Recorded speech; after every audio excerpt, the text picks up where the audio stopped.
family. Biel show. Tigan yappa yana color poi vainyar. Ikwe tigan real bugin da poi vaigam.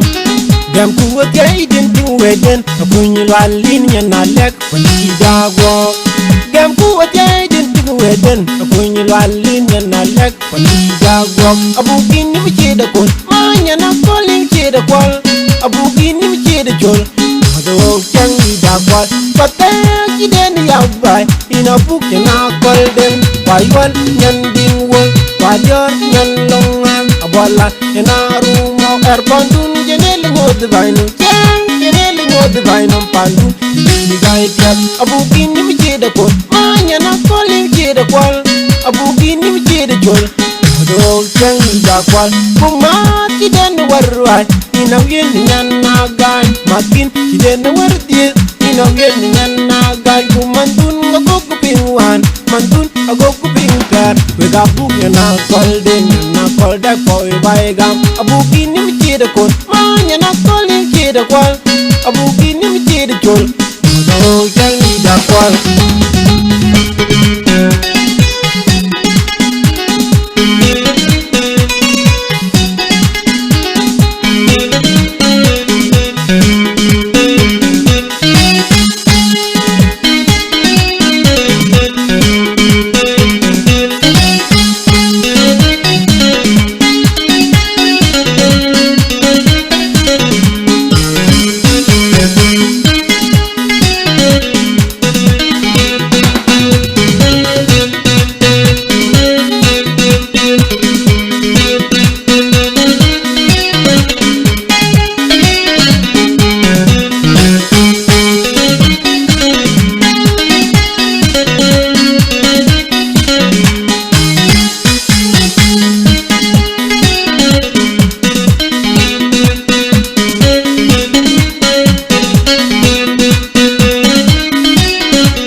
Yana color poi vainyar ikwe tigan real bugin da poi vaigam. Dem kuwa gaiden tu weden apunyi walin yana lek pandi jago. Dem kuwa gaiden tu weden apunyi walin yana lek pandi jago. Abugin ni mchida kon manya na calling chida kwal abugin ni mchida jol mado changi da kwal. Patay kiden yabai ina buk yana golden waiwal nyan ding wol wadior nyan longan abola yana rumo erbandun jenele ngod vainu jang jenele ngod vainu pandu ni gai piat abugin ni mchida kon manya na calling chida kwal abugin ni mchida jol do changi da kwal kuma kiden warwai ina yen nyan na gai makin kiden wardi ina yen nyan na gai kumandun ngok pinwan mandun agoku pinkar we ga buk na golden na kolda koi baigam abugin ni mchida kon manya na calling chida kwal abugin ni mchida jol do changi da kwal. Ye jandun bai that you know bai had pandun two good man for la go pandun. Ye jandun bai that you know bai had pandun two.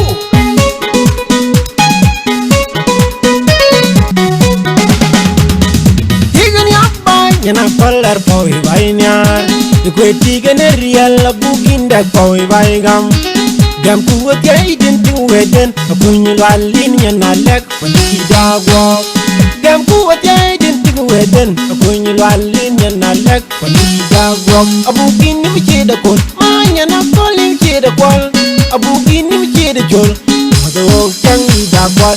Patay kiden yabai ina buk yana golden waiwal nyan ding wol wadior nyan longan abola yana rumo erbandun jenele ngod vainu jang jenele ngod vainu pandu ni gai piat abugin ni mchida kon manya na calling chida kwal abugin ni mchida jol do changi da kwal kuma kiden warwai ina yen nyan nagan makin kiden wardi ina yen nyan nagan kumandun agogo pingwan mandun agogo pingkar wega buk na golden na golda koi baigam abuki nim chida kon manya na kolin chida kwal abuki nim chida chol oh jangi da kwal yeli jandun bai that you know my head pandun chu yeli jandun bai that you know my head pandun ya pandun we